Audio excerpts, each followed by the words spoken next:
The ancient Arab tradition was very heavily focused on the stars, as you've seen. Many of them also believe that angels are stars themselves. This isn't just true of the ancient Arabs, but other places around the world. Stars were seen as angels or depictions of angels. The other thing is they believed certain strange things about the angels. They believed that angels are the daughters of Allah. We believe that in Islam, the first religion Allah gave humanity was Islam itself, pure religion. And over the generations, the pure teachings got corrupted. And one of the ways that teachings got corrupted was two kinds of shirk kind of emerged. One kind of shirk was anything that can benefit you or harm you started getting turned into a god. Okay? So money became a god, or the mountain became a god because it's going to give us minerals or rocks or whatever. The sky, the sun became a god because it can burn us. The winds became gods. So gods started getting depicted with natural phenomenon, right? Because the gods determine the high tide and the low tide and the seasons and whatever else. Anything that can harm us becomes God. In fact, some dangerous animals became gods and some beneficial animals became gods. So people can worship a cow because it's beneficial, or they can worship a snake because it's dangerous. Anything that's scary or anything that's beneficial started turning into gods. That was one kind of shirk that developed over time. Another kind of shirk that developed over time was, of course, because the original religion was Islam itself, there were people that were close to Allah, right? And in the seen world, the people that are close to Allah are prophets. Then after the prophets is their companions. And after the companions are the good people. You know, min al-nabiyyin wa siddiqeen wa shuhada wa salihin. These are the good people, right? And in the unseen world, the ones close to Allah are the angels. So one of the ways that original Islam started mutating and getting corrupted is instead of worshiping Allah, the focus shifted to those that are close to Allah. And I want you to understand why that happened. It's not just that they started worshiping angels or started worshiping saints, or even in the case of Christianity, started worshiping a prophet, right? There's something else going on here that causes this to happen. So I'm going to give you an analogy. You're in school. You have a teacher, an English teacher. The English teacher is part of the English department. The English department has a department head. And that department head also has someone above him, the principal. The principal has someone above him, the district controller for the schools. And that one has the minister of education or whatever. There's a hierarchy. And you're a student. Do you deal with the minister of education? And by the way, above the minister of education is the senator, and above the senator is the president. There's a hierarchy. Do you deal with the president or the senator or the minister of education or the principal or the department head or the teacher? Who do you deal with? The teacher. And maybe the teacher has a teacher's assistant. And then you're like, you don't want to deal with the teacher, you deal with the teacher's assistant. When you miss a homework assignment, are you getting a call from the president or the senator or the minister or the head of Department of Education or the head of the English or the principal of the school or you're dealing with this right here. Okay, let me give you another example. You get pulled over by a police officer. The police officer works for the police department. The police department has a chief, but that police department reports to the county, and the county reports to the state, and the state, and so on and so on and so forth.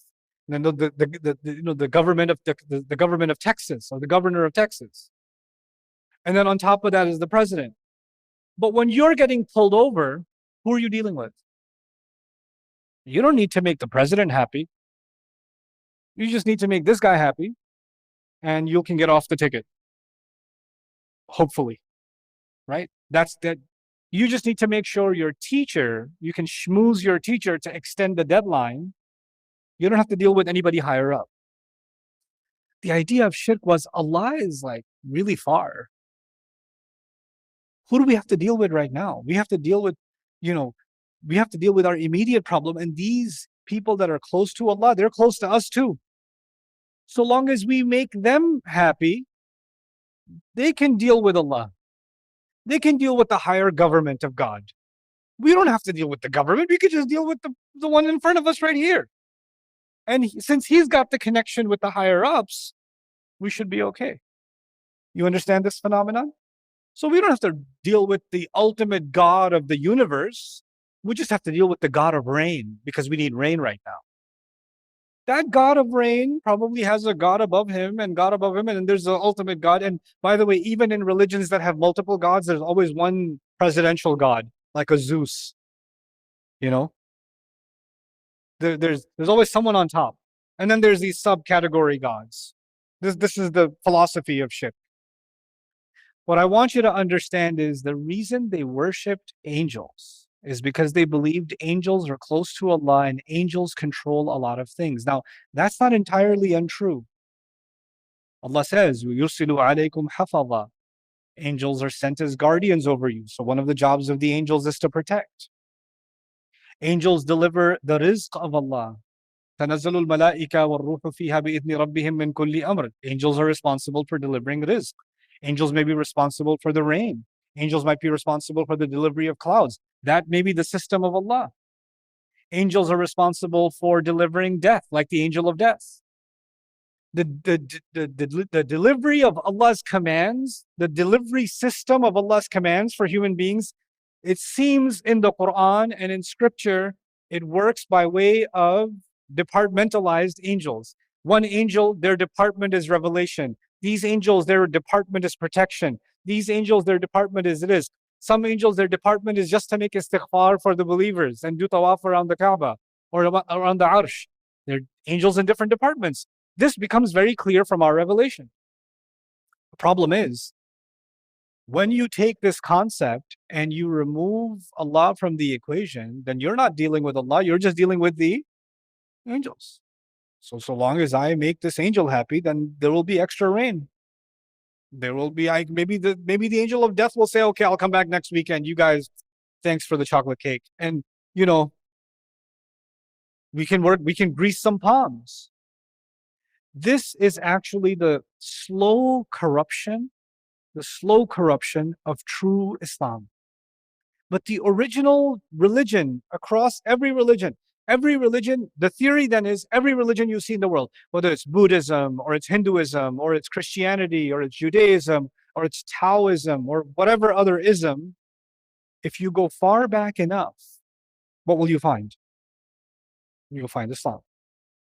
One of the most interesting that I found recently was Buddhism. Buddhists are 2,500 or so years old. But the ancient Chinese believed in one single overarching God that is above all else. And even their Chinese symbol for it was above all else. يعني سبح اسم ربك الأعلى. They believed in that. There was no shirk originally. Buddhism came much later. It's a mutation for something that existed before. Islam that existed before. This is the view that Allah is giving us from the Quran and from scripture about the history of the world.